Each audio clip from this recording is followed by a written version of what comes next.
বয়স নিয়ে ভাবছেন নাকি আমার তো বয়স হয়ে গেল, আর কতদিন বাঁচব, আমার দ্বারা আর কিচ্ছু সম্ভব নয়। ভুল ভাবছেন। এই বয়স টয়সগুলো না শুধুমাত্র একটা সংখ্যা, মনের জোরটাই হচ্ছে আসল কথা। অনেকে দেখবেন 20-25 বছর বয়সেও বৃদ্ধ হয়ে গেছে।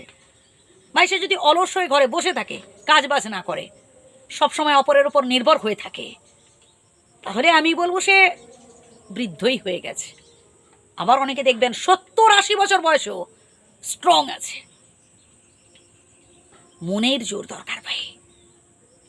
এই মানসিক টেনশন থেকেই নানান রকম অসুখ বিসুখ সৃষ্টি হয়, নানান রকম রোগ ব্যাধি এই মানসিক টেনশন থেকেই হয়। তাই নিজেকে না বিন্দাস রাখুন, বয়স নিয়ে একদম ভাববেন না। 40, 50, 60, 70, 80 যাই হোক, যতদিন বেঁচে আছি আনন্দের সহিত যেন বেঁচে থাকতে পারি। এবং যতদিন বেঁচে আছি, যতদিন আমাদের হাত পা চলছে, কাজ করুন। কর্ম করলে মন ভালো থাকবে। নিজেকে গুরুত্ব দিতে হবে। আমরা অনেকেই আছি অপরের মন জুগিয়ে চলার চেষ্টা করি। ভাই কতদিন? সব থেকে বেশি নিজের মন জুগিয়ে চলার চেষ্টা করুন। নিজেকে গুরুত্ব দিন। হাতের 5টা আঙুল যেমন সমান হয় না, ঠিক তেমনি এই পৃথিবীতে সব মানুষ যে আপনার মনের মতো হয়ে উঠবে তা কিন্তু নয়। কিন্তু তেল দিতে যাবেন না মানুষকে। যত বেশি আপনি সহ্য করবেন, তত বেশি দেখবেন একটা সময় আপনার ওপর দিয়ে মারিয়ে চলে যাবে। একদম বাস্তব কথা। কঠোর পরিশ্রম করুন।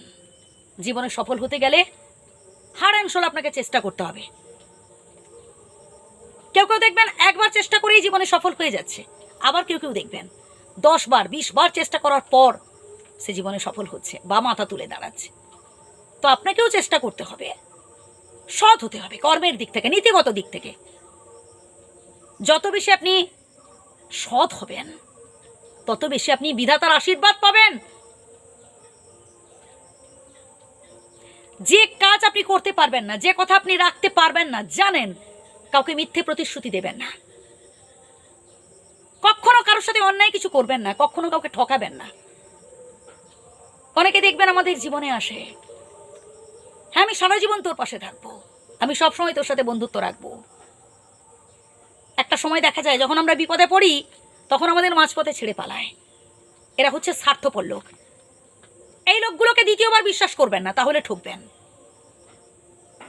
হ্যাঁ বিশ্বাস করব সব থেকে বেশি নিজেকে। নিজের থেকে অধিক বিশ্বাস যেই মানুষটাকে আপনি করে ফেলবেন, পরবর্তীকালে সেই মানুষটা আপনার সাথে বিশ্বাসঘাতকতা করবে।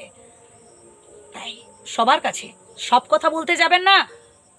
নিজেকে স্ট্রং রাখুন, মনের জোর বাড়ান, সাহসী হন, বিধাতার ওপর ভরসা রাখুন। ধন্যবাদ।